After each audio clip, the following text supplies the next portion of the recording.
Hello, friends. Welcome back. For those of you who are new here, Exit Point is a podcast that features conversations with some of the world's most extreme athletes with the intention to extract actionable advice and lessons that we can apply to our lives.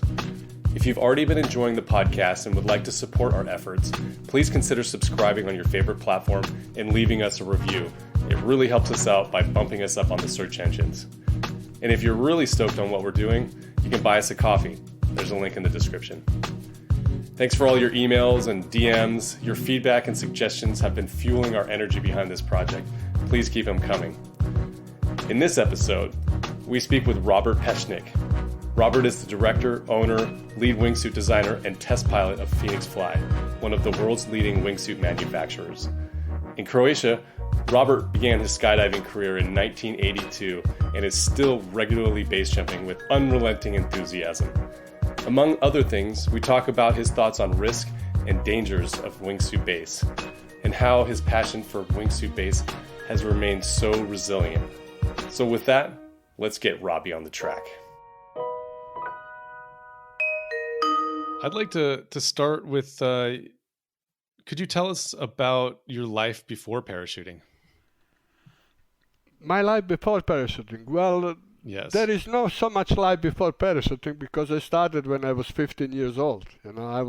I basically finished the elementary school. I think you call it elementary, first school which you enter when you're a kid. So, and then I finished that and I started jumping. So before that I was a little bit in light athletic, was also playing basketball, just what usually kids do.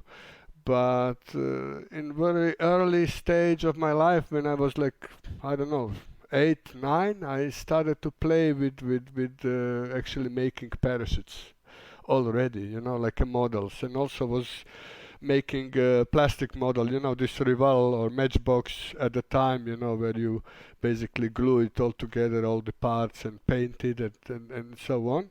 So focus was already on everything which was in the air, But then, as I said, when I was 10, 11, then I saw some movies, war movies with paratroopers, parachuting, and kind of I knew that this is something I want to do. And as soon as I was able to actually do that, I did it.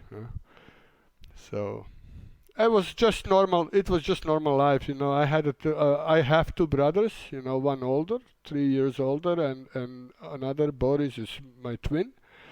So we spent a lot of time at countryside of my father, mother during the summer, and spent a lot of time in nature as well.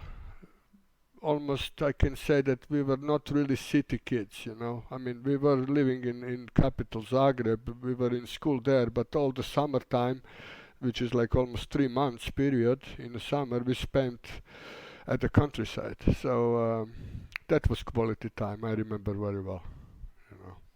Okay. Well, I'm curious because I have to assume that you were of fighting age in the 90s, and the former Yugoslavia was involved in pretty dark and horrendous war. Were you in the military? Yes, I was. Back in the days when we were living in former Yugoslavia, you had this. Every person had to go to army, Mm-hmm. So I did that in Yugoslav army. I was in Yugoslav army it was a summer 85 till autumn 86. So this is mandatory, every young person had to do it. So it was a bit over a year. And there we learned a lot. I can say that, it was not just wasting time. Of course, it's in some sort of, depends how you look at it, but since you are young, you don't care too much, okay, you just go with the flow, but, at least I tried to turn that into the quality time anyway, So it was good. I mean, I remember only good parts out of it, you know. Bad times and bad things I kind of forget. But then 91, when I was 24, you know, Croatia was fighting for independence from being part of Yugoslavia as a republic. And yes, I volunteered. I entered the war in autumn 91 and spent 8 months in the war. Yeah.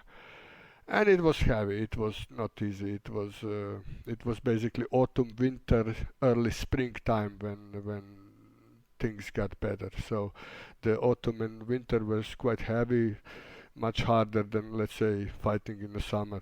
Let's say so.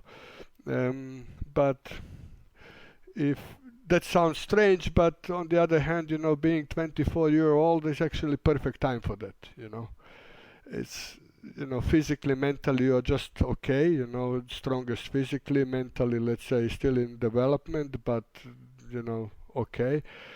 And now with the when I look back 20 almost 30 years ago, it's it's okay, you know. It's built up my life experience so well, you know, and definitely left some very important lessons what I learned back then for the future, you know, and how I actually have to go through my life afterwards. That I still, even though it was terrible time, I can still see some good things which happen due to that, you know. Yeah. I can imagine. I can't help but think that it left or imposed some strong lessons about risk and danger that you've applied to your base jumping. Yes, I mean, okay, war is a war, you know, it forces you to think about it all the time, you know.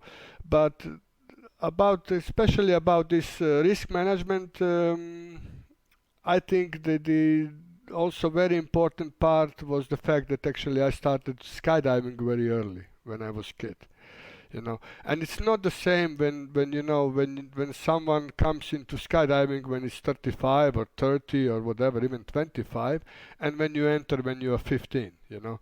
And the nature of our parachuting club was really not just a club like what you can see on the west. It was more like a like club where actually they developing sportsmen, you know. So we had a filter. You didn't come there and you know, you pay and you jump. You had to actually pass some exams, you know, be physically and mentally ready and good enough to actually pass those exams to be allowed to start jumping, you know. So people I was jumping with were actually all young kids, you know. We didn't really have, you know, older jumpers, you know, like what you can see now in on the most of the drop zone, you know. It's almost like a dinosaurus, you know, when I look now who is actually entering planes, you know. Back then it was more like a kindergarten, you know. It was really funny to see, but actually maybe you can find this still in France, you know, like they have this kind of culture where the sports universities still um, cherish possibility to enter into aeronautical sports and so on. But I would say, as I said, you know, being young in the sport of skydiving and that war experience definitely develop a little bit different view what I have now when I actually doing base jumping. Yeah. That's interesting. So it was, instead of a leisure activity, it was, you were involved in a pipeline of selection for competition, I'm assuming, or was it all directed towards competition? Or It was directed toward competition, you know, because the resources were limited. So it was basically given by the government, you know, because all of us who were actually doing skydiving as a sport or parachuting back then, how they call it, we were selected also to be future part of Yugoslav paratroop units, you know. So Okay. when I entered the Yugoslav army in '85, I went to paratroops, you know. So that was part of the agreement as well. But on the other hand, in the clubs when we were jumping back then, you know, as a kids, it was as soon as we got license, you know, like sport license to be Yeah. basically independent jumper, we were selected to do basically accuracy or style or RW later on, and it was all directed toward the sports. There was no really fun jumping, you know, in terms like what you see now. All right. All serious. Yeah, all serious. Do you do you remember the first time you were exposed to base jumping? Oh yes, yes, I do. It was a few facts before. When I did my first base jump, I had already 3,000 skydives. So All right. yeah, that's the basically that's the major difference how I see, you know, why I'm where I am and what kind of problems other bay jumpers have now, you know. It was 1998. It was Brento, Monte Brento, Italy, my first jump, and I was together. Actually, my friend who was with me was Stane Kranz from Atair. You know him. Wow. So you guys have a history from the beginning. Yeah, very from very beginning. Even we met like 6 7 years before that, but he started actually before me, like a couple of months before me, and I was a bit pissed, like how the hell you started, not even telling me, you know. So Right. I rushed into it and basically did my first from Brento, and then all three jumps afterwards were already. Three different, actually four different objects. So my next one was, let's say, first was Earth, you know, Brento cliff, and then the second was bridge, and the one after one was building, and after one was what is missing, antenna or something, yeah, which I did in the land. And then in all four jumps, first four jumps, I already got the number. So this was really funny, you know. But this is how it happens. Yeah, it was '98 when I started. Yes. So you heard about base jumping, and then you're like, "Well, I got to do base for right away." Was that your mindset, or it just happened to work out like that? No, no, I was following. Like I knew because I was very involved in skydiving, and of course, when you are into it, you follow, let's say, this skydiving magazine back then, and Parachutist, and some French magazines, and we knew about this, you know, Patrick Pass and all these guys, and the Gairdon, and all these, you know, iconic persons in the sport. So I followed that, and by the time I actually step on the Brento exit, I traveled the world and was already in some records and met really known people in skydiving. So this was not new for me, but I was just busy skydiving, you know. So didn't want to miss very important parts in my skydiving life, you know. And I was still competing, was very involved in that. So I knew that base gonna come. Just, you know, I was not rushing into it, you know. So more or less when my sport career kind of come closer to end, you know, then I decided that okay, it's time to basically go into base jumping, but also suit development, which I started basically year before, guide me into base jumping as well. Yeah. Suit. When you say suit, do you mean wingsuits Wingsuit, or wingsuit, yeah, RW? yeah. I mean, I started Oh, okay. as a kid. I started making jumpsuits. Well, in 1984, I made my first jumpsuit, you know, with the grippers and all this stuff. And then I was doing this for my club, you know. All club members had my suits, you know, and so on. And Ultimaster, this cautions, you know, holders and everything actually was made by me in my club, you know. So I was involved in sewing and making templates and so on. But then wingsuits, as wingsuits, I saw picture of the Gardon flying in the canyon. to me it was like, okay, this is not so complicated to make. So I just decided to basically make something serious, similar, and it took me like a couple of weeks, not really much longer than maybe 2-3 weeks. And then I did my first jump 97 in September, if I recall correctly, in Warsaw. That was from Brento, No, right? that was skydiving. Skydive. Oh, I okay. did my first skydive in 97 in a wingsuit. And then Brento happened on May. Wait, before Yeah. before we go to Brento, how was those first jumps in your handmade skydiving or wingsuit? What were those like? Actually, honestly, but really honestly, I'm not lying here now. You know, when I put that, I also made this cutaway. You know, everything what I think it was important. It was much simpler cutaway system that the Gardon actually had it on his suit, and I kind of had a good feeling about it. That I don't see any complication there. You know, so I went to Okay. Turbolate, went to 4,000 meter, jump out, and I flew from first, second straight, nice, made a turn, come back to drop zone, turn again, go the other direction, back and forth. That day I did 4 jumps, even following some 4-way, you know. And my thought was like, Jesus, this is super easy, you know. And it was easy, you know. It was not Yeah. complicated. I All mean, right. but keep in mind, 3,000 jumps, you know, and Right. solid skydiving career, you know. It's not like 3,000 whatever exactly the same jumps over and over, you know. It was okay. So You knew how to fly your body. yeah, basically it comes to that. Yeah. And then, so at that point, you were involved or designed the first commercial wingsuit. I think Patrick and his buddies in France were making suits for each other and themselves, but you were the first person with Birdman, um, co-owning Birdman, to actually sell suits to the public. Is that right? Yeah, that was the timeline goes pretty much like that. In 98 I did a couple of more prototypes, or let's say types of a suit, which were quite similar to Patrick's design. Then I met Jari from Finland, and we formed the Birdman company.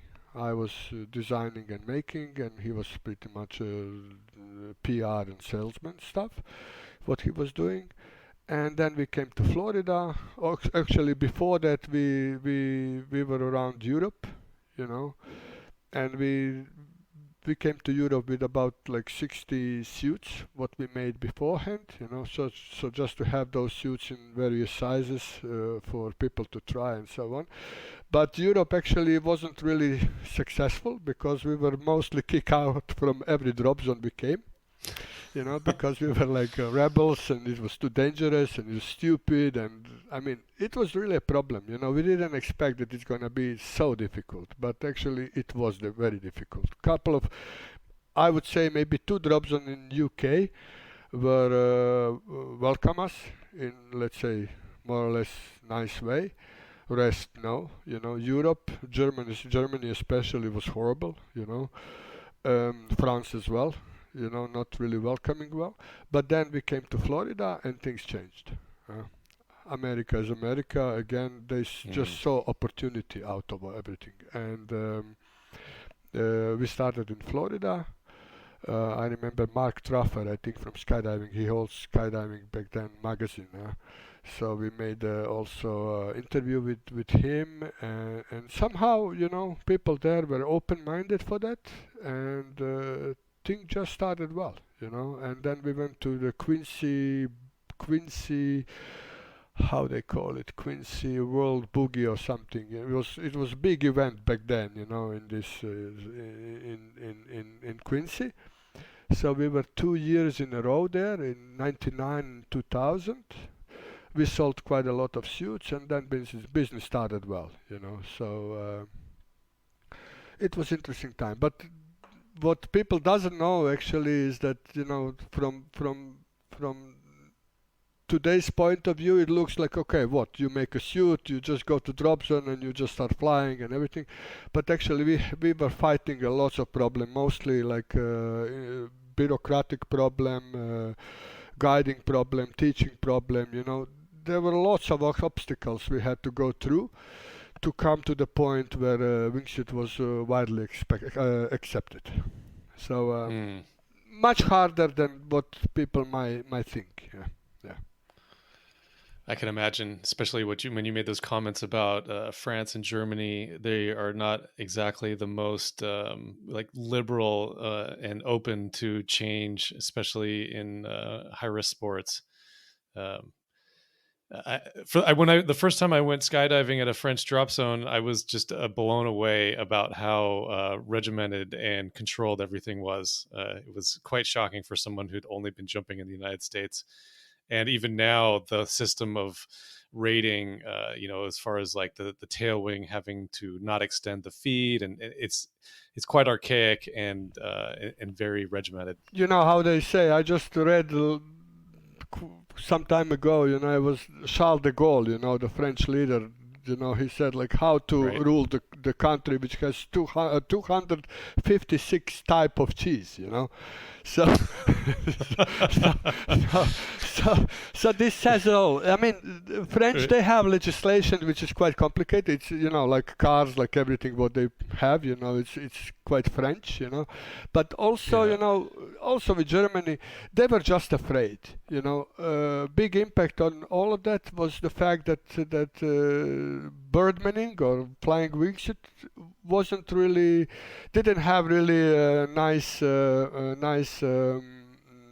statistics in terms of fatalities. Even Patrick de Gardon, after all, he died in the wingsuit, even though it's not really related into flying itself. It was rigging error, but it was enough for the drop zone owners to say no, we don't want that. Also, Frenchies, they had their own tribe there. Loic and those guys who were fantastic. But I understand why it was difficult for us, every tribe protect his area, and so they did,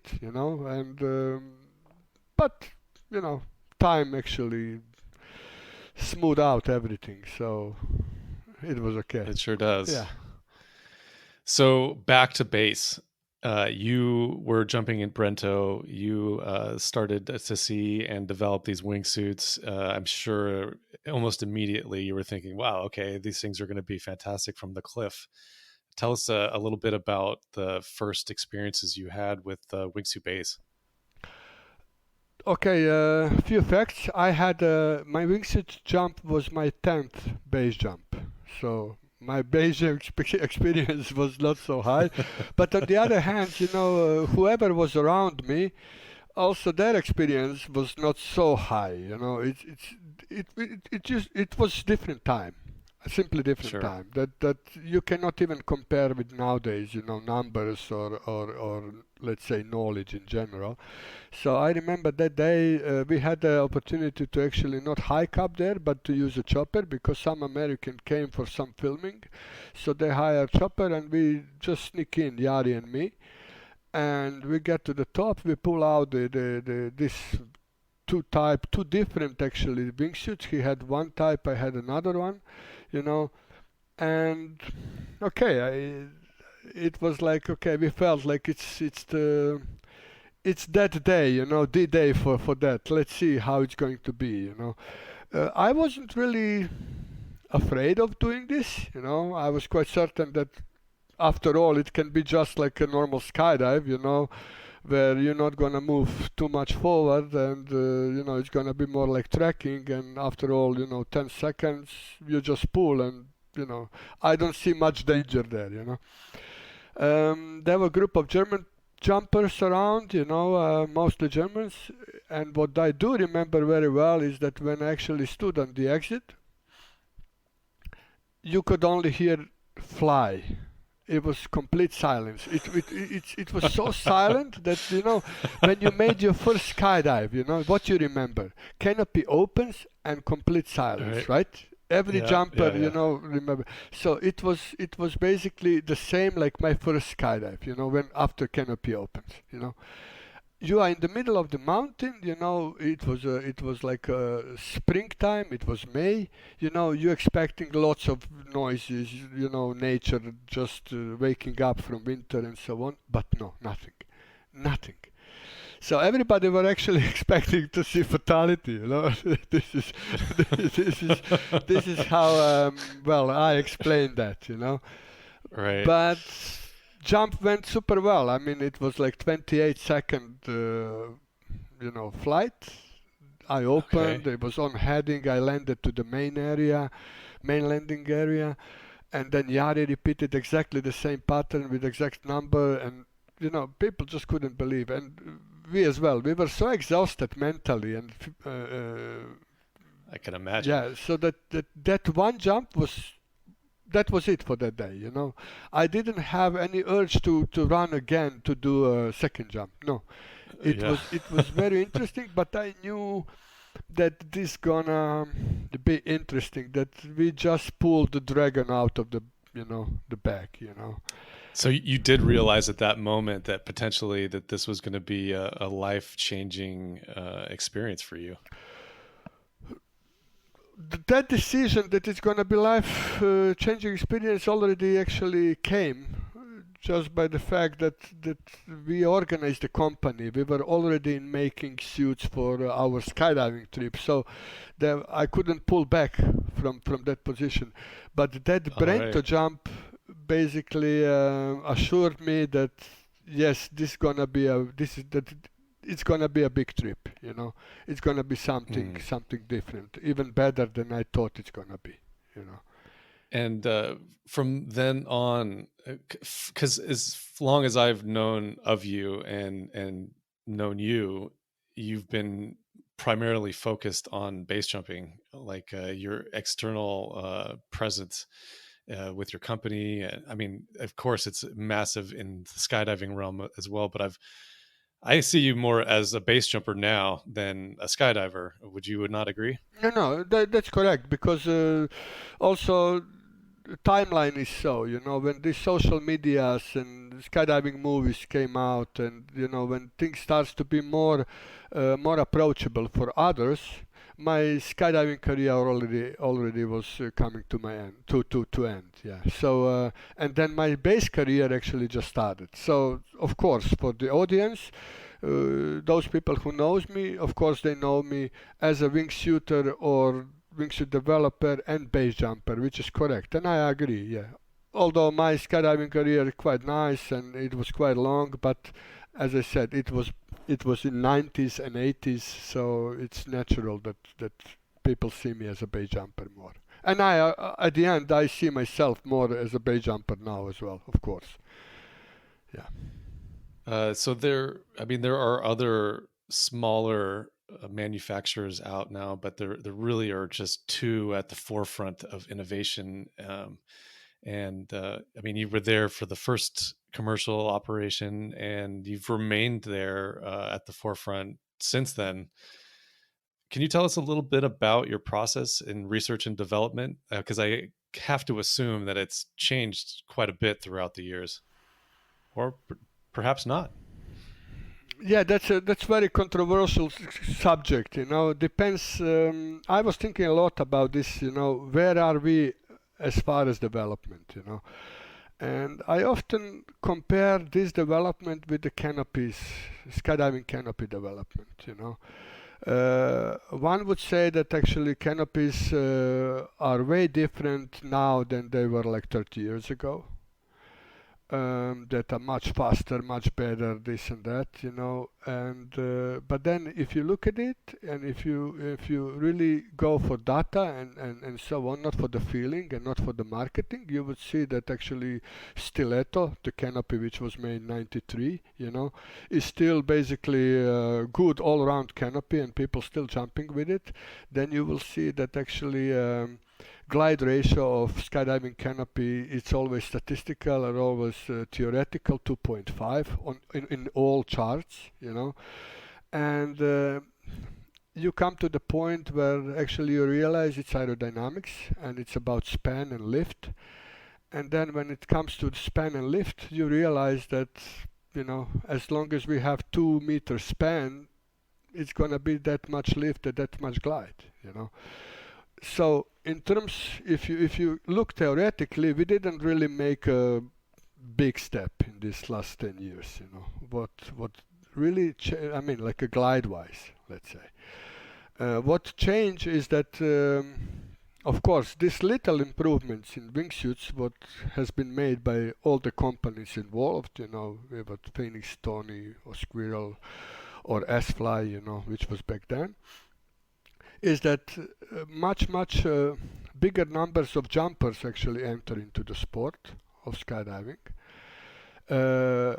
Knowledge become much bigger, and what people noticed actually and what people discussed actually contributed to to us as a developers, you know, and also understanding what is best to do in order to get better performance in this area, that area, whatever area, actually can become much better. So I would say there is certain areas which were way better than used to be, like pressurization, like smoothness of flying, you know, stability and so on. Not so much into performance as a like peak performance, you know. Good people back then were able actually to fly pretty much, you know, those 10 years ago, 15 years ago, let's say 10 years ago. Some flights are incredible even now, you know, and which actually shows that as far as, let's say, glide ratio, which is first thing what people comes up with when it's about the numbers, it's not really changed much, and it's not gonna be changed much. This I can also say, you know. But other huge characteristic actually which helped people to fly easier, to actually go through the process easier and so on, has been improved a lot. That's for sure. That's for sure. You know. So what I'm hearing you say is that that the overall performance of wingsuits hasn't drastically increased over the years, but that balance and usability and accessibility of the suits has improved drastically through the feedback that you've received from the participants that are actually jumping. Yes. Is that right? Yes, that's correct. And also very important part, how to actually go through the process of learning to fly wingsuit. That also changed a lot, and it's much easier now for let's say wingsuit experts to teach others, you know, because they know it's already widely known what is the first exercise, second, third, fourth, you know, what is important in base, how to start, what to do, what not to do, you know. It's much clearer now than it was like 15 years ago. That's the fact for sure. Yeah. That's for sure. The availability to information is much easier. You said something earlier that I thought was pretty interesting about your skydiving and the point of entry. It was for developing sportsmen. And we had a conversation with somebody who has since quit wingsuit base jumping and base jumping in general. And he said he was thinking about getting back into it when he thought that the culture was more serious about safety and was a more established sport. I think that we're starting to get there. I think that, like you said, there's more available information. People seem in general to follow a more reasonable progression. It could also mean that I'm just out of touch and I jump with the people that I know, and I'm surrounded by people that maybe, you know, follow a proper progression. But where do you see us in the state of our activity, our sport, as far as establishing ourselves as something legitimate? It's an interesting question, and it's very hard to actually answer that question, because you know it same can be applied, you know, let's say how you see base jumping as a sport itself, you know. So let's start with definition of a base jumping itself, you know. My opinion is that base jumping is not a sport at all, it's a skill. So when you have something as a skill, it's hard to develop that into something which you call it sport, because you know that skill simply does not have elements which are necessary to be called sport. And then the crowd which actually entering such activity, they don't follow the sports rules, because there is no any rules, you know. And when there is no any rules, people often think that there is no rules also in teaching or learning or whatever what is important. Let me tell you one interesting thing which I was always applying on my students when I was doing mentoring. I never taught people base jumping, like having the school or whatever, because this was not my interest, but I was mentor, to my friends, skydiving friends. One of the rules were that person should not be younger than 27. So you have to be all 27 on, to actually enter base jumping.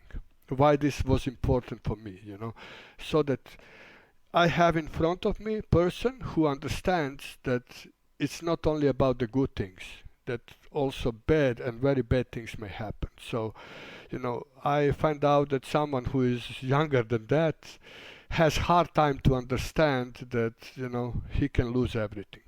So why is this important? It's important because I see now in base jumping, even though we have lots of information where you actually can find any information about anything, what you should do, what you not do, how to do it, where to do it, and so on. It's basically it's no guarantee that person will enter the sport or enter the activity knowing this stuff. So you have available all information, but lots of people come still into the program, into jumping unprepared, you know. Versus 20 years ago when you had no information and you were hungry for information, you were seeking for information and you were digging and you were finding and you were asking, and actually you find out because you were afraid that you will enter something with insufficient knowledge and you're gonna be in a problem. Now kind of knowledge is around us, buzz around us, and we think that yeah, we know everything, but basically I saw that in skydiving as well, that we know everything, but basically when you go specifically with a question to the person, you find out that he actually has no clue about what he's doing. So this is what I found as the biggest issue in base jumping these days. Fluctuation is huge. People are staying in jumping, let's say, a couple of years, 2, 3, 4, then leave the sport if they survive. You know, um, but even though the knowledge is around us, and you can ask many people, it seems that these kids nowadays they are not really getting everything what they need to. Also, the problem is that they are rushing into base jumping. Skydiving. That's another element. Maybe that was mistake saying 200 jumps and then you're free to go. I think it should be more like on the very individual level. Maybe someone is ready after 30 jumps because of, I don't know, other experience in life. Someone is not ready even after 1,000 skydives.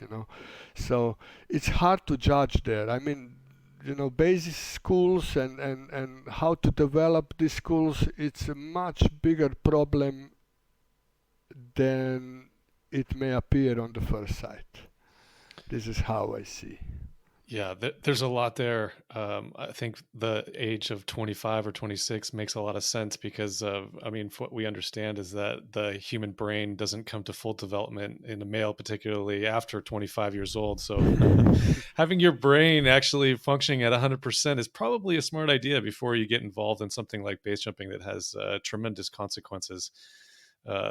And then you're saying that people have a lot of knowledge, but then perhaps it doesn't equal wisdom, right? Like just because they know things, factually and statistically and operationally, that maybe it hasn't been able to distill into a wisdom of application. How does someone go about doing that? So you're saying that if someone who is seeking out all the knowledge finds it online, is maybe lucky enough to have somebody who's been around for a while and get some good guidance, are you saying that people should just forget about base jumping for a while and enjoy skydiving until they're past 26 years old and thousands of jumps, or is that something that's individual?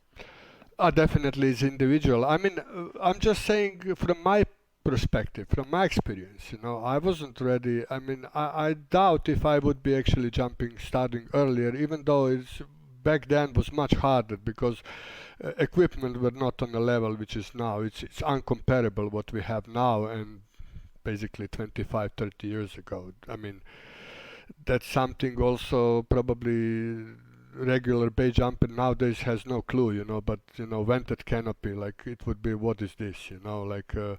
Magnum, 7 cell canopy with the ABC lines only. I mean, I would not even put on my shoulder this anymore ever, but back then that was normal. So it's hard to say what somebody else has to do. I'm just saying that there is no need to rush. Of course, it sounds like I repeating, what others saying, but it's true. Cliff are there. It's gonna be there. Bridges as well. And I still think that actually spending more time in skydiving and grab every possible knowledge, from skydiving, and then maybe even paragliding and other similar disciplines would help to understand base jumping much better than just rushing on Brento and do, jump number 3, 4, 5, 20, 30, whatever, Uh, because tell me now, like how you see 22-year-old jumper, who just made his 200 skydive and standing on Brento exit and looking forward to his wonderful base career. He looks invincible. In his brain, he is invincible. He thinks he is Yeah. Yeah. ready. He's gonna start charging. He's gonna be filming everything, and it's gonna be great. Mostly it is, but you know. And later on, he find out that he's not ready, and he's basically crashed, and so hard. Yeah, I like what you said about adding some other sports in there. I think it's important to do some sort of mountain activity or some sort of activity that has consequences because in skydiving alone, we rely mostly on the green light to turn on as our decision making of whether or not it's safe to go. And that's something that you can often hear in Brento is like, is the load going, are we, is it, and it's like yeah, the bus is going or there's a taxi or whatever your means of getting to the But top not may be loud. Yeah. going, but yeah, that decision making needs to come from activities that have potentially less drastic Penalties. consequences. Consequence. Yeah, and penalties, absolutely. um, and I think that we can get that from climbing, from paragliding, and of course they have significant repercussions for bad mistakes as well. But like you can make a small fall, you can have a bad day in the mountains, and it can get worse and worse. And this all comes from an accumulation of small mistakes, where an accumulation of small mistakes in base is generally going to result in fatality. Do you think that base jumping is growing or shrinking? From what I can follow through, let's say, production and what I see around this, globe, uh, I think it's not really growing, but its fluctuation is much faster. Like, rotations are much faster than used to be. There is lots of people who actually go through the first courses, and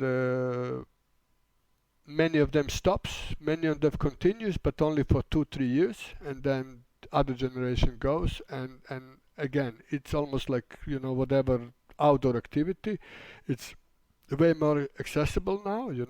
People just try that as well as biking, as scuba diving, or whatever, rafting and so on. Spend there some time, see if they like it or not. Whether they like it, they enjoy a couple of years until life change and so on. So in overall, I don't think it's growing, but more people are involved with that. That's for sure. I see. Yeah. I said a while back online somewhere that I thought wingsuiting as a sport was dying, and you said wingsuiting or base jumping isn't a sport at all. but I think an athletic activity that includes competition is a sport. And if we look at competitions, what do we have nowadays? There are no base jumping competitions, really. Um, Oh yes, not only base jumping, skydiving, sport element of skydiving dying and dying fast. This is something which saddened me a lot, you know. And as in skydiving, this component is dying. This has repercussions, of course, in base as well. But as I mentioned before, I don't see base as a sport. I see as a skill, and that's why also we have problems to organize sport within base competitions. My brother, who was actually a professional athlete, runner, 400 meter, he okay. was with me in Lauterbrunnen 2010 or 11, I think, when was this speed competitions flying, like Right. held, the base race, yeah. Yeah. And he said it, well, he said like, look, now we gonna be, it's a second day, it's going to be semi-final and final round, yeah. So hype is up, let's see who gonna win. And look around you. There is no base jumpers. Nobody. Everybody left for jumping, you know. In other sports, you competing, but the end, everybody are interested and everybody want to cherish the moment of a winner glory, So here in base jumping, we're gonna find in 2 minutes who gonna win without base jumpers, without even competitors who were competing and against those two, who gonna declare who is better, This says a lot. You see my point? Yeah. You see my point? I, You know? I do. And then I was in Kuala Lumpur, year 2001, when it was the world, whatever was world base jumping championship, whatever they call it. Yeah. And it was nice competition, but I was laughing basically because we competing in what? In accuracy, you know? After all, and canopy opening, you know? Okay, so what we did, in order to make legal jumps from Petronas, we call it competition, base competition, which was actually competing, accuracy, jumping from the plane, hitting the target, or canopy openings, which you can do from, I don't know, crane or even plane, or, we just have to wrap it somehow to get legality, so that we are safe and nice. And also, base jumpers are hypocrites in general, including me, when you have to, let's say, get a permit to jump something which is interesting for you, you're gonna call base jumpers the safest sport in the universe, because you see nothing happens, its canopy is always this and that, and we are super professional and everything is nice and fine and this and that. Okay, you get the permit, you jump that's everything fine, everything ends super nice for you. You put in a logbook another object, but then when it's some show about how cool we are, then in the media you will also say that lots of people dying, this is the most dangerous sport in the planet because everything is so and so. We have to decide what we are, how to approach, let's say, public, if that is important at all. I think it's actually less and less important, and we have to just face the fact that actually we are not sport in a sense what sport is, as I explained, like what happened in Lauterbrunnen, and this is going to stay. It's not going to change because we are rebels who actually hopping around the mountains, searching for exits and sneaking into buildings, and this is what we are. So I don't see future of a sport element in base whatsoever. Actually, I see that in skydiving, actually, it is dying as well because of other problems. Expense is becoming expensive. It's becoming hard to organize and whatever. So This is really the challenge, right? Because base jumping is the most pure expression of freedom in sport or activity or skill, or however you want to say it. And usually people that are drawn to that sort of activity are want to remain free. yep. but it also adds some challenges as far as site preservation, and it also in safety, and then like you said, in the aspect of sport. But I'm curious.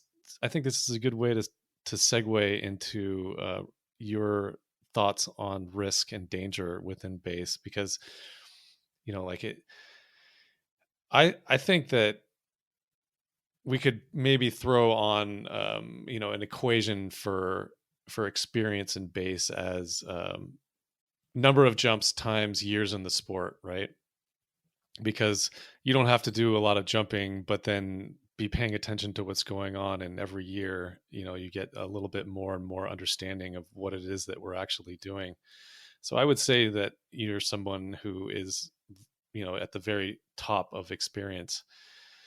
How do you see risk in base, and how do you categorize it for yourself and the friends around you? Uh, well, I have few things which are very important for me. When I started to jump, I realized very quickly that what I still hold is one of the most important things what every base jumper has to apply in his base career is to choose to jump with whom he jumps. So, because being surrounded with the smart jumpers and jumpers who actually can think about the risk, it's very important, because no matter how experienced you are, you can be also trapped into, locked into some thinking that everything's going to be fine and the jumps looks okay and I don't see any problem whatsoever. Having others who actually see different things may save your life once you are not ready to save your life. So I was applying that rule to myself from the very early stage of my career, and for sure, a couple of times those guys were I'm thankful to them for me being still here. Because if you, of course, some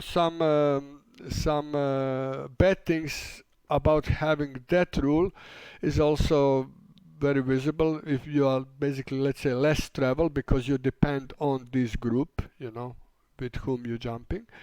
You're less traveling alone, you are not maybe doing all the jumps what you would prefer and so on.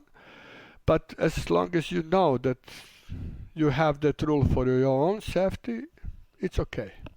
Second rule, which I think is very important, and I also apply to myself through all these 30 years or 26 now seasons, is that balance is important. Believe me, if I would be free and be able to do 250 or 300 base jumps in one season, probably that's gonna be my last season in base jumping. I like to balance this with other activities, you know. Riding bikes, go with kids, being in the nature, walking, whatever, being on the sea, just not only base jump. And this is something which it's hard for young base jumpers to understand, because I understand them. They want in a short period of time, to accumulate as much as possible, knowledge and jumps and so on. But for inner balance, that's important, So to be able to see picture better and to make to have decision process much clearer and much nicer and beneficial for your own safety. So I kind of always suggest others, to slow down, not in terms do not jump, but just, because I know myself, when it's a jumping day, I jump a lot. I mean, I want to do, not one, I want to do two, three, whatever, But on those days where I decide not to jump, like for example you go in the nature, you're hiking, you do something else, and if you make a little survey and you see older jumpers around you, you will see that they do exactly that. They are not only running for jumps whenever it's possible, but they rather choose some other activity, paragliding, scuba diving, whatever. So I think the most important is to choose with whom you're gonna jump, and balance in your life in general for safety. And then decision when it comes to to let's say whatever jumps which is new for me. That's another set of questions, how you do it, and I believe every jumper has his own rule and which he follows. But I'm curious about your own personal process at the exit. I think, considering your experience level and how long you've been doing this, that you probably don't find yourself often at an exit point where you're questioning yourself or doubting. It's sort of already been decided, as in the morning when you're getting ready to go. Is that the case, or do you still are you still challenged with decision making? I am. I am. I mean, I can see that I changed personally, like if I compare what kind of jumper I was, let's say, 10 years ago and now, I am different one. It's not the same person anymore. 10 years ago, I would take a little bit more risk, even though, I knew, okay, it's probably gonna be okay, but I would, let's say, go for a little bit more risk, in order to make that very jump. Nowadays, my criteria for, let's say, opening new exits are a little bit stiffer, a little bit stronger, and I am also very stiff to it, like popular nowadays is laser data and you see and yeah, it's gonna be okay, everything is fine, super. I agree, yeah. Only what I like to add also, what if I slip? Well, if I do something simple, which of course happened in experienced people, because we experienced people, we know, about that, so that automatically means it's not going to happen to us.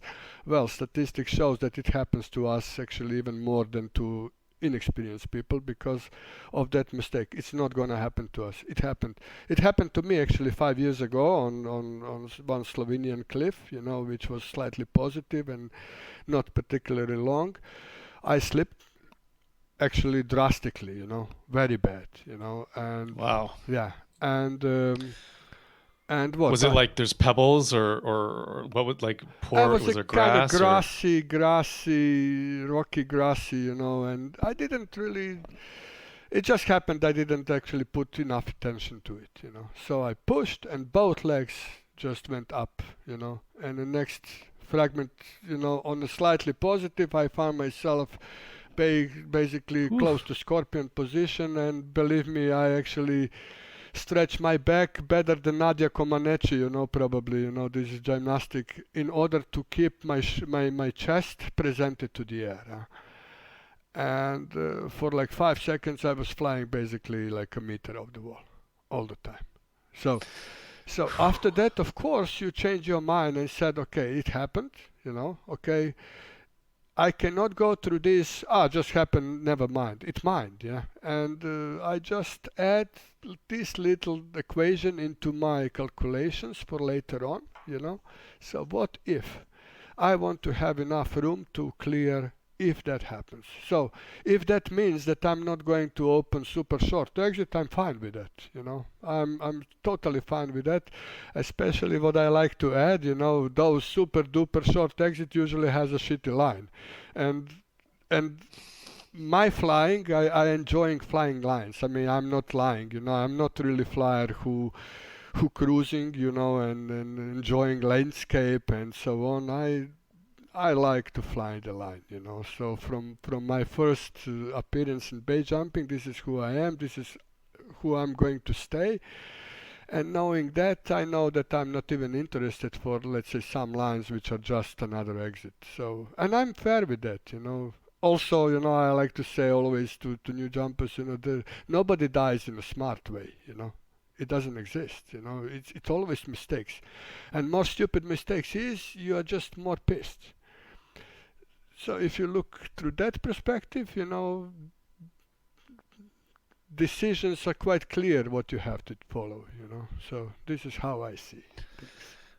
I have a mental exercise that I play, and that's usually if I'm having any doubt, I sort of write my own base fatality entry and try to envision the mistake that I could make there's a certain power to negative thought. Everyone's always saying, be positive, but if you're not looking at the negative, then you don't see what could potentially bite you. And I think that, like you say, slipping may be the scariest element for me.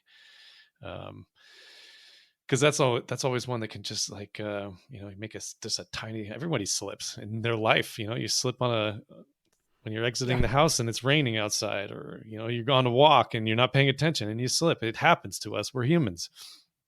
But there's another element too that I kind of see as like the big crux is our openings, and tension knots in particular. Do you have any thoughts about tension knots, or have you had one? Do you have emergency procedures for them? And Uh, do you have I had any? I had one very small one. I just actually lift my head up and I notice it and it cleared, you know. Although now, when we talk, I'll tell you something which actually I'm doing now for 4 years, and together with Andre at Atair, because I was involved with Atair company since 1994. I was a test jumper for them as well, for a good part of existence of Atair. And I have one article actually almost ready to be introduced, my thoughts about tension knots and why this happening.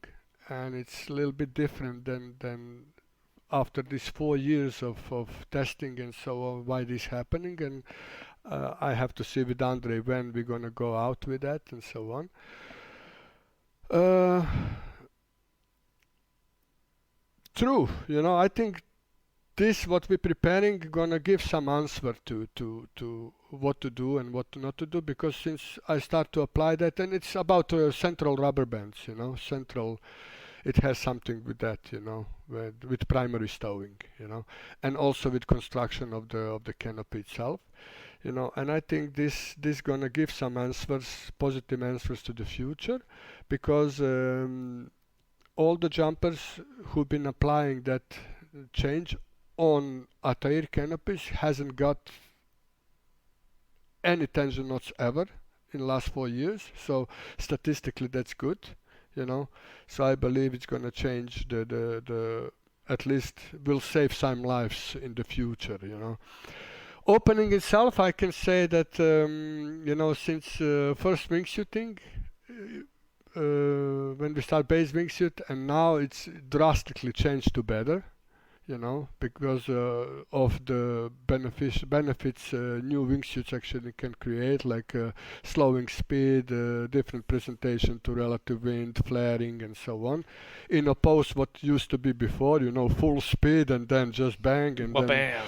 yeah, and then pendular moment, and then you put yourself into line twist, not really, and so on. So this element of safety in wingsuiting base improved a lot, and I see less and less problem with that, to the point where actually this, let's say, escape sleeves and stuff like that are not really so essential, like they might be like 6, 7 years ago, So, but as I said, about the tension knot, I would not say much right now, because soon we're gonna go out with something which might. Then we can talk again about that. Okay, great. Well, then we'll Yeah. talk about it then. I'm looking forward to hearing Yeah. what you guys have put together. That's interesting too. Yeah, I for sure. But I was thinking about that just the other day because, like you said, in the last couple of years, all of my openings are just so smooth and fantastic. Like, am I getting soft? Like it. Because when I have that tension, when I have a tension knot or I have line twist or something, it's gonna be so out of the ordinary of, like, because like you said, it was like 5 years ago, or maybe even longer. It was like, almost like getting into a car accident. Like each one was like, I didn't come into this with the sort of experience in parachuting that you did, and I learned a lot in the mountains, unfortunately. But I think with luck, I was able to sort of find my place self where I am now. But yeah, really loving my openings, and it's like Yeah, this is good. Good for us. I guess going back to your risk or your comfort with risk. Uh, do you think that that has anything to do with you becoming a father? Oh, definitely, yeah, yeah.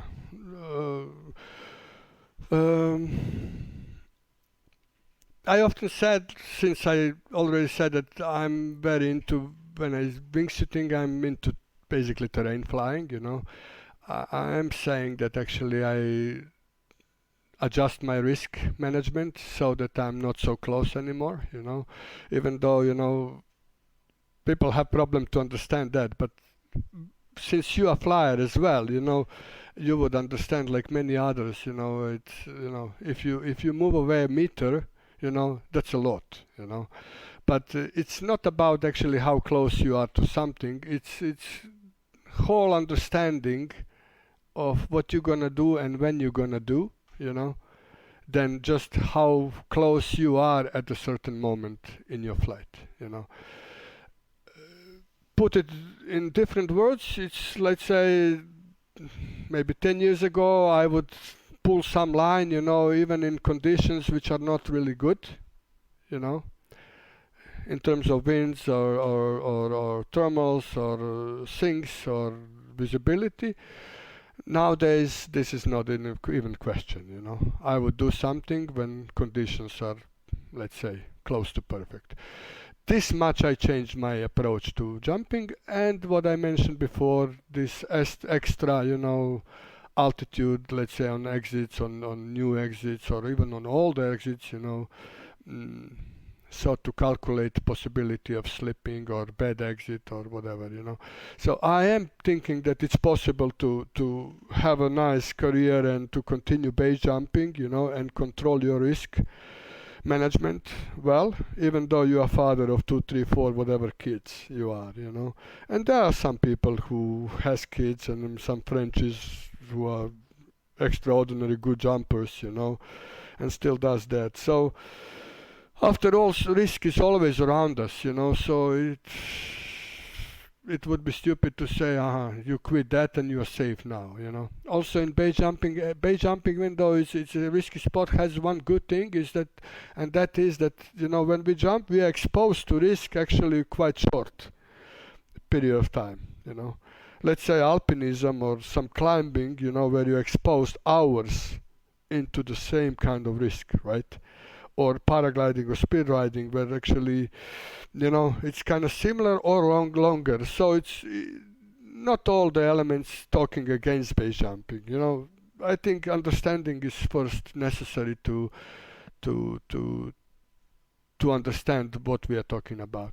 So definitely I will continue jumping. I will not quit because I have kids, because anyway there is no guarantees, you know.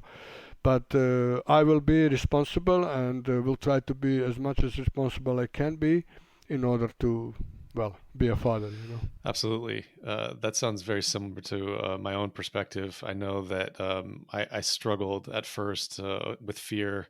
And another element that comes into me and my practice too is that my wife is, Ellen, is also jumping. So, you know, it's Jumping, yeah. we're exposing our kids to almost twice as much of the possibility of losing a parent. But you know, one of the things that you know, like when someone who doesn't jump asks you about that, like, oh, now that you have kids, are you going to stop jumping? You know, it's like, well, this is No, this yeah. is who we are, Exactly, yeah. and it brings so much joy and color to my life, and it adds such dimension that you know, I can't. One of the risks that I see of not doing it is regret and feeling like I gave up a big part of myself. You know, I think it's important for parents to take precautions and plan for the worst.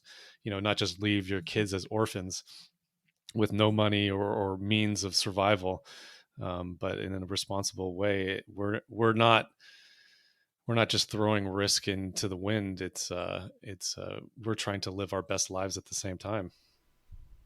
Agree, yeah.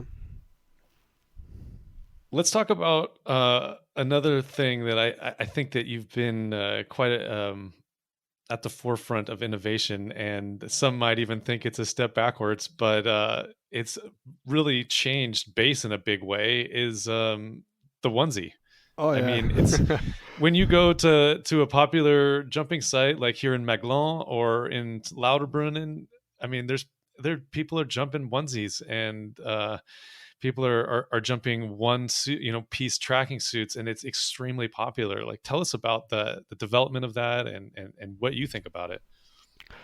A little bit of history before I start with onesie is the fact that actually somewhere around 2011, Dukes, yeah, came to me and said like, "Oh, Robbie, you have to make this onesie," you know. So he already gave the name of it, you know, onesie, because look, this what was this French cruise? What was his, this Yep, Michelin-looking the cruise. cruise? Yeah, Yeah, right. look at this, and Fred and Vince, and and I was like, okay, yeah, super nice, But at that point, I was so much into wingsuiting that to me it was just really sounded like step backward, And I was like, okay, I will work on it, but I need to get good idea how to make it. I don't want to just, making something similar, so to be basically another Michelin-looking suit, So, and it took me like solid 5 years after I came out with onesie, and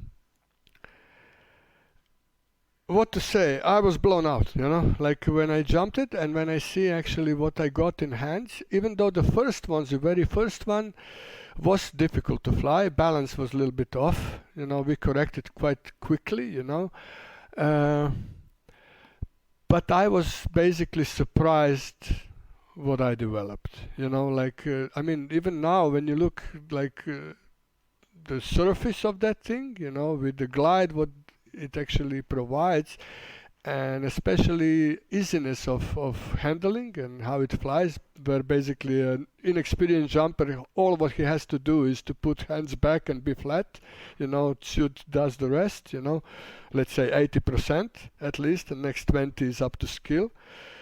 It's incredible. I do think that this onesie actually changed a lot current base scene, and it works very well for safety, especially as a transition tool from tracking or let's say slick jumping from the cliffs toward wingsuit flying. Onesie really helps jumper to understand the speed, lift, stall elements of the flying. And I'm very happy actually we have onesie out, not from just commercial point of view that it allows my company, good progress and so on, but also from the safety point of view. And I believe that in the future, because of this fluctuation, because of the fact that actually more people entering the sport, but staying there less time, I believe that once you're gonna be, or let's say mono tracking suits, gonna be the one of the Standard. standards, yes, for the future, which will actually allow people to enjoy the line, enjoy the speed, cover distance, but on the other hand, stay safe, because true is, statistically canopies in onesie opens pretty much all the time on heading, no line twist, no any problems. Hands are free, you can pull lower, you can grab your toggles faster. It kept all the good part of the, let's say, low openings without wingsuits. It kept within the jump, while still allows you to fly fast and further away. So I'm super happy with the onesie, and I do see some improvements as well, where I can actually make it better still. Exciting. Yeah. I agree with you there. There's definitely an element of less complexity. Like, you don't have to unzip your legs, you don't have to unzip the arms.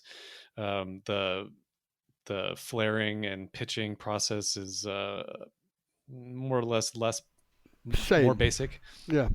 Yeah.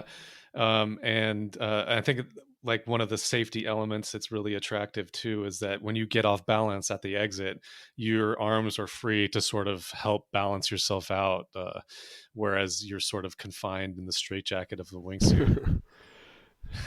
And we have common friends who have quit jumping wingsuits off of cliffs and but continue to jump with onesie. Yeah. I see myself, within, let's say, 5, 6, 7 years, whatever, I don't know. But I see myself in the future more in onesie, as closer I'm going to be like 60, 62, 3, whatever age.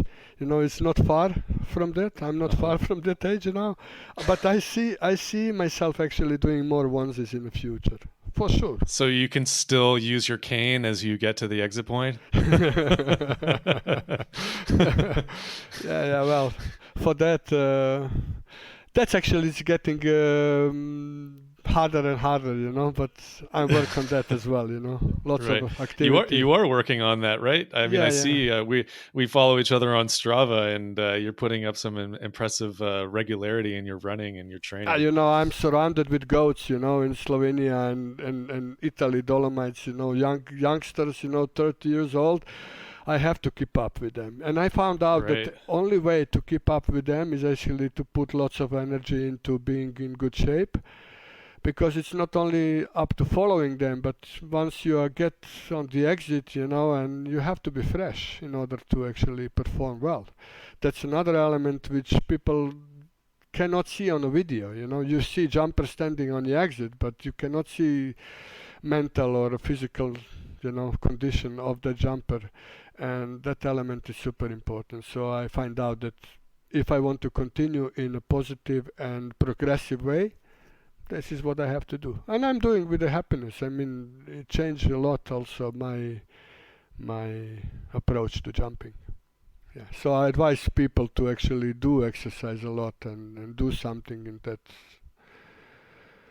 in that regard. It's great. I mean, let's talk about balance in your life. Exercise is a massive help as far as staying balanced mentally and physically. One of the questions that I had for you was about longevity, because you've stayed excited about jumping for so long in an activity that, sees people quitting usually in 2 years. And I think you've sort of already answered this question as far as through balance and does physical activity and charging with the young guys up the mountain and staying fit add to an element of longevity for you in base? Absolutely.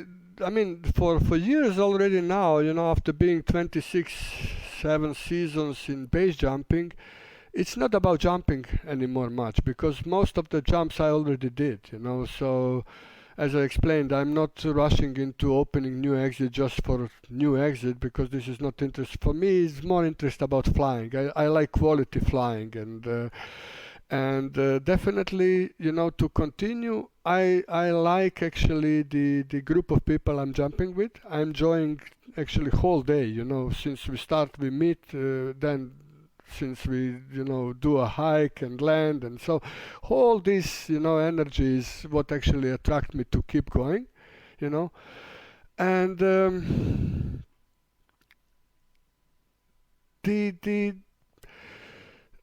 it's hard for me to say that, tomorrow I'm going jumping, that I'm gonna, experience something new, something different. I know what I'm going to experience, I probably know what exit I'm gonna jump and so on.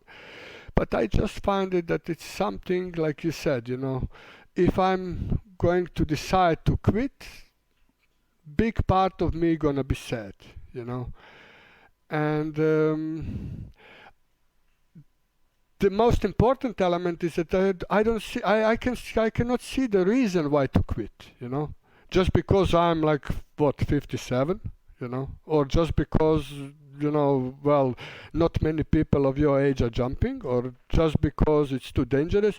These are all questions Wolfo can ask you, and you can just kick your shoulders and continue, because okay, I'm not feeling bad. I'm not feeling that I'm not capable of doing this in a proper way, So why to quit? So I believe that with the proper proper training, with the proper preparation and mindset. Mindset missing me. Yeah, with the proper mindset, we can go and continue jumping. Okay, I will adjust what I said probably.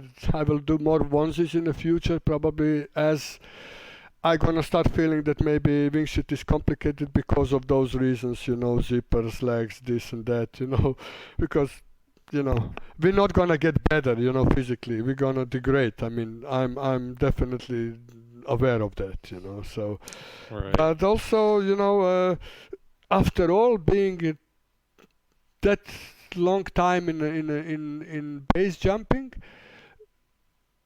answer is there. What is important? Longevity. Because nobody's died in a smart way. Whatever you did in your career, as far as good line, whatever you flew, whatever whatever rat shit you did, nobody really cares, and everything got forgotten within a day, and also people who died got forgotten within a day. That's sad, but that's true.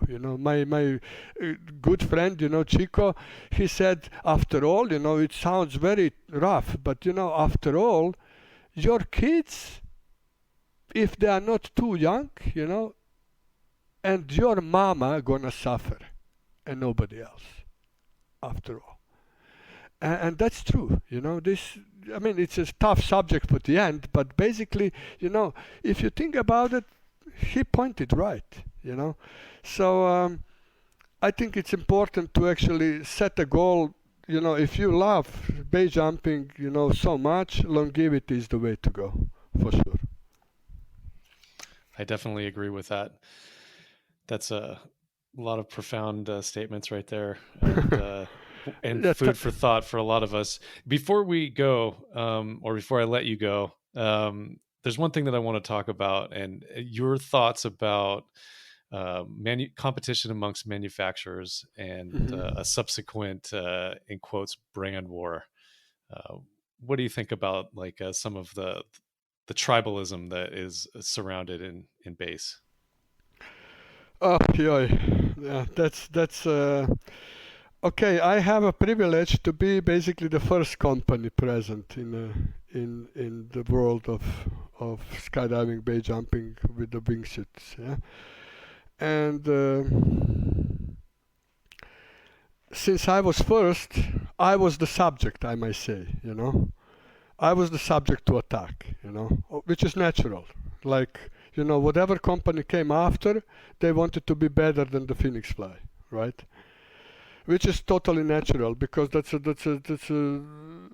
very simple way how the market actually works, yeah. So I was Tony, then actually Squirrel came, and so on. But I think it's important for jumpers to know one very important thing about me.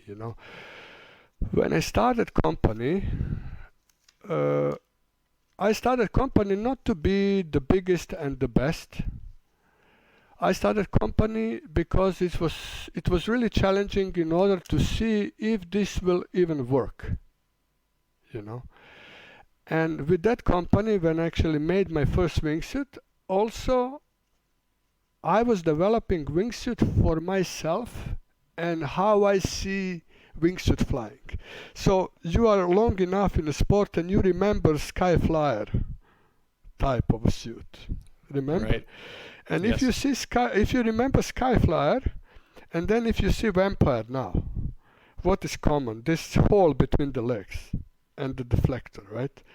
And since then, I was always quite obsessed with Vampire style wingsuit, with this hole, with this deflector, with this, because for me that was the style of flying which I kind of always liked it. And the truth is that I always developed suit in order to make me fly better.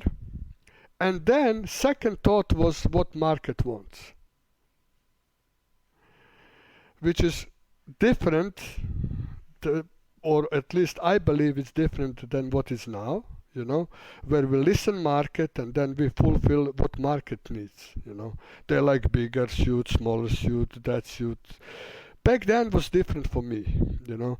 But also, I never, as a owner of Phoenix Fly, I never really wanted to expand to, let's say, size what Squirrel is, or even what Tony is, because I wanted to have my life next to having company, you know. That's one thing. Also, developing company in the country which was formerly East country. Now you're thinking, what is the problem there? But actually, there is lots of problem, you know. We were not like on the West, where, you know, you have your own company and it's, you know, coming something from, let's say, Germany, automatically it's fantastic, it's good product and so on. You know, developing wingsuit in Slovenia in 1998, how that sounds to, let's say, some guy from Denmark. You see my point? Okay. So I was lucky that actually this was not even the question when this wingsuit came out in 99, because it was so revolutionary new. It was so important that actually it's even available to mass market, that nobody really didn't care about from where it comes. I thought that the fact that actually suits gonna be produced in former socialist country or communist, like West likes to say, you know, gonna play important role, but actually didn't play a role at all. It's interesting, you know. Nowadays, when I think about it, it's interesting. It's just because it was Robert Pecnik and it was basically first commercial wingsuit. If someone now in Ukraine, let's say, starts wingsuit company, or in Slovakia, you know, think about it. Romania, even now, like 2022, you know, it has repercussions. You know, it's different. You know.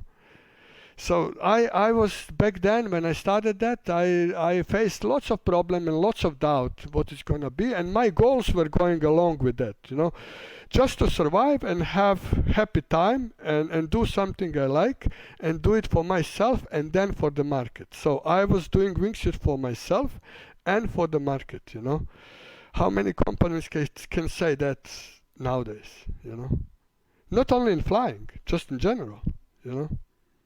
So this is the difference. So I didn't want ever to be the biggest, to be, you know, with hundreds employed workers, to feed market next day. You know, I knew in a sense that this is not possible, but more importantly, I didn't want that, you know. So that's, and now competition, when it comes in all that, I'm not thinking that actually. I'm aware that I'm not the biggest shareholder of the wingsuit market, nor gonna ever be, you know. But I still cherish the fact that actually we are doing very good, but that we are actually producing some cool stuff in wingsuits, and especially also in a mono area like onesies and tracksuits. So we're doing good, you know, and people still looking at us, you know, and some see some good things, some not, but it's up to them. I'm totally fine with that. I don't think I'm the one who boosting the brain war, because I really have no need for that, you know. I don't believe that also actually. I believe that some jumpers or some people who actually maybe seeing benefit of being super loyal, boosting some stuff like that, you know. But being super loyal is what, at the end of the day, you know. It's hard Dogma, to really. religion. What actually pisses me off most of the time is I seen that brain war at the beginning of the canopy piloting, if you remember, you know. PD versus Icarus and so on, you know. Remember, like 20 years ago when that started on the pounds around America, you know. But I nodded my head, but I wasn't around at that point. Yeah. So you're informing. That brand war actually died out in, let's say, a period of 6-7 years, you know. And nowadays you can't really feel it. I mean, it's always present, but it's more in a level of let's say, jokes and so on. I believe that, with the time, our society gonna be grown enough and smart enough to let this, fade slowly. It would be good, but if not, okay, I'm okay with it. I don't know. It's difficult question why that happens, but I think it's this super loyalty is the maybe the answer to it. As long as we're gonna have less and less super loyal customers, it's gonna be less and less bread war. I don't know. It's hard to say. I think everyone is producing some very impressive products these days, and it's healthy for the consumer because innovation is coming from all angles. Absolutely it makes agree. a lot of Yeah. options, Because and if I may add, for example, like please. last couple of seasons, lots of people visiting also Slovenia, an area where I jump, and I truly don't care which suit they have. I show them, places around, and how I'm trying to be nice, and maybe I'm not nice all the time, like publicly, but believe me, I don't know. You're Baltic nice. Well, I would say maybe I'm direct, Okay. like I don't know. But you are the one who would judge that, I cannot judge that area for myself.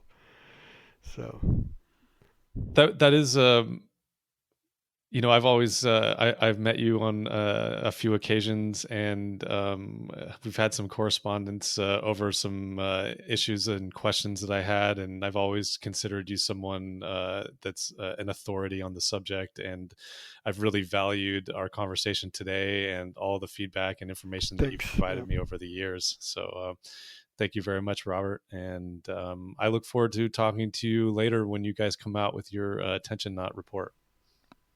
Thank you very much, Lau. It was a pleasure for me to be a part of your podcast.